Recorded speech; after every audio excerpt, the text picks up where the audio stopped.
Hey guys, it's Bro You Whack, and it's yet another glorious day in esports.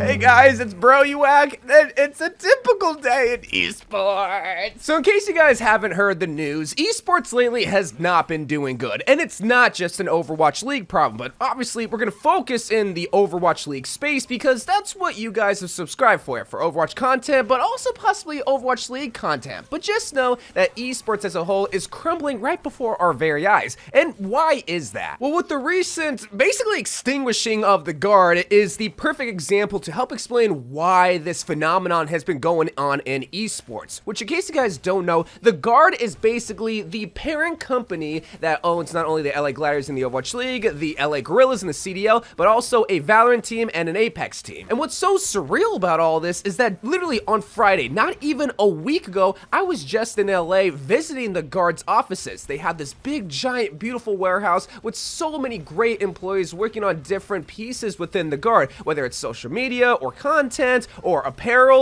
or media, or whatever the case may be. There were so many great people there that were so welcoming, and that's what's so heartbreaking about all this, because literally yesterday, they released all those employees, all the people that I was shaking hands with and smiling with and just being impressed by how passionate they were about this company and about esports. All of them, from what seems to be without notice, were just let go in a blink of an eye, with the exception of the players that have contracts and possibly positions like the coach and the GM position. However, because the Guard were so easy to let go most of this stuff, a lot of people are now wondering, okay, well, what's going to happen to the esports team? And more specifically, what's going to happen with their CDL team and their Overwatch League team, where, in case you guys don't know how buying a team works in either of these spaces, it's called franchising, and you basically have to put up a certain amount of money, anywhere from, I don't remember the exact number, it's like 20 million to 50 million. You have to put up a butt ton of money, just know that, just to even get into the league. That's called franchising. You also have to consider buying players, housing players, feeding players, traveling players, also getting staff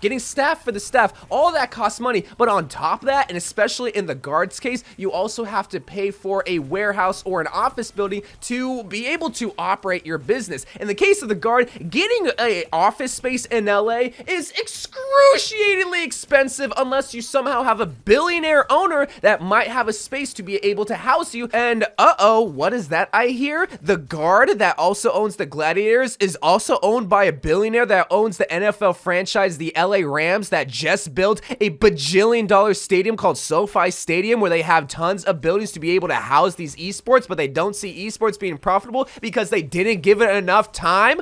And that's the most frustrating part about all this, is that while esports, yes, is not profiting by any stretch of the imagination, stuff like this has to have time to be able to build a foundation, build a team, and to be able to have people care about the team. But when you relinquish all of the staff behind the LA Gladiators, LA Guerillas, and the Guard as a whole, there's no reason to care about the team because the team might not even exist, which sadly could be the reality of the LA Gladiators and the Guard as a whole. Now, obviously, if you're an LA Glad fan, just know that at least for this season, the Glads are probably still going to play in the Overwatch League. You're still going to see Dante put on the purple and white. You're still going to see them absolutely dominate the competition. But even if they win, well, hold on, we'll get into that. But I was going to say, even if they win the whole entire Overwatch League and we're number one, there's still a good chance, and more than likely, that they don't operate in the following season. And how could that be? There's some people that wonder, how could you win the championship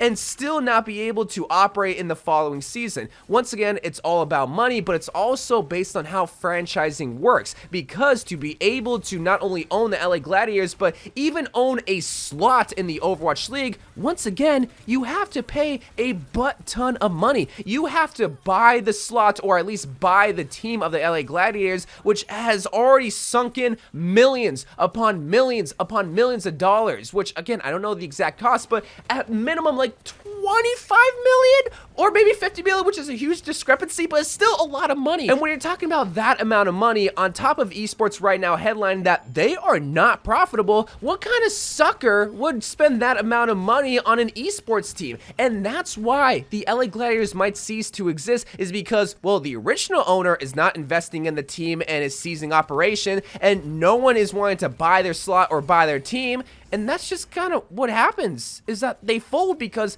there's no money being pumped in to operate. But you might be serious, but bro, you whack, how is it not profitable? I watch the Overwatch League every single day. I bought skins within Overwatch, and shoot, I even bought an LA Gladiators jersey. And while it's pretty cute, you have to understand that while it's great that you're supporting the league, millions of people have to support the league. Millions of people have to, more importantly, watch, but also buy the merchandise. And that's how esports is profitable on two folds. Technically three folds, but because of COVID, we don't really consider that. The first is just through ticket sales, going to events, but because COVID happened, that means that events really couldn't easily take place. The second way is through selling merchandise, selling jerseys, selling hats, selling lanyards, just selling things that it is like easy to be able to tell the investment on return. It takes $5 to make a jersey, you sell it for $100, that's $95 profit, it goes here, here, here, here, and you're able to easily measure that. But the third way that not a lot of people realize is a way that most businesses operate is through sponsorships, specifically sponsorships on live streams. You know those annoying advertisements of Coca-Cola and Cheez-Its and Butterfinger and stuff like that? That's because you see those advertisements because those companies are paying $50,000, $100,000, possibly even $1 million to the league itself to be able to put their brand in front of, hopefully,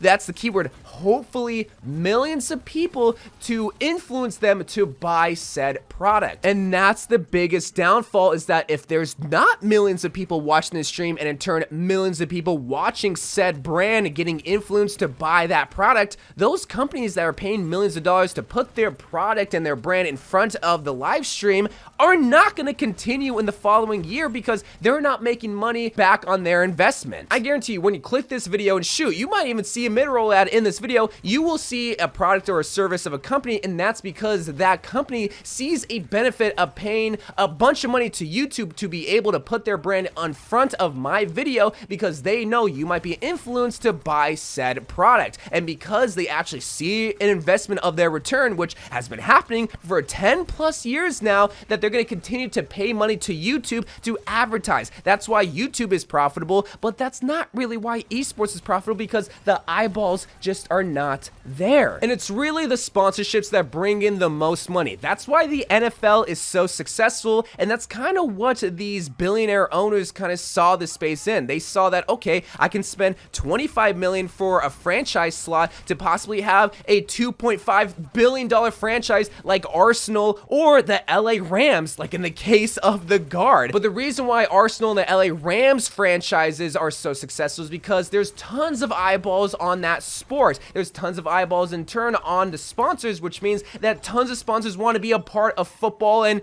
well, football. It means that there's trillions of dollars being pulled by the NFL or the, what is it, the Euro League or something? I don't watch actual football, but there's tons of money being pulled together and being distributed to the teams where there's not only being able to pay their staff and not fire them, but they're also able to see tons of profit. And these billionaire owners saw this as another opportunity, and it's just not, mainly just because I couldn't tell you. I love esports. I've been watching esports since 2009 with Call of Duty and Optic. I absolutely love them. And then I love Super Smash Bros. Melee, where there's actually possibly a stronger scene in Melee than there is in the Overwatch League. But now in the Overwatch League, I love watching the league. Shoot, I was a part of an esports team with the form of Mayhem, but I just couldn't tell you. Maybe it's because operations were too expensive. Maybe it's because the warehouses that they're buying is too expensive. Or maybe the people behind it, and this is what I kind of am thinking, but maybe the people behind it just were not passionate enough. Maybe the people behind it just didn't know what the heck they were doing and didn't really let the creators like me or like other people really call the shots. They want to run esports just like traditional sports, and that's the biggest problem, is that this isn't traditional sports. They wanted to see a profit, but they didn't want to let it grow. And that's what's so sad about the guard, is that when going there, people cared. You know, people gave a crap about the guard, about the LA Gladiators. They were so happy to be there. They were so passionate. And just to see them get axed without any warning, which kind of seems borderline illegal, it is so sad. Like, people were moving to LA just a week ago, and now on Wednesday they were let go. It is just sad. And seeing the possibility that the LA Gladiators might cease to exist next year, even if they win win the whole entire thing, and here's the only way that the LA Gladiators will actually live next year, is one, if they win the whole entire thing, make tons of money, and another person sees that the LA Gladiators could be profitable, so when they invest millions upon millions of dollars to buy the team in hopes that they continue to be basically the T1 of the Overwatch League. Or the second way is maybe a millionaire sees the LA Gladiators as a passion project. Like, if I was a bajillionaire, yeah, I would easily spend an easy 25 mil to buy the Gladiators, or 50 mil, however much it is, just as a passion project, because tee-hee, I have the money. But unfortunately I don't, unless you continue to watch my videos. So if you want to make me a millionaire so I can buy LA Gladiators, keep on watching, because that's the only way that I make money. Thank you, YouTube and advertisers, for continuing to pay my bills. But anyway, guys, let me know what you think about this, because ultimately it's just sad, and mainly because of the employees, because they were just so full of sunshine, and it's sad to see them go. But I love you guys. Thank you guys for watching. More Overwatch 2 videos to come, and bye.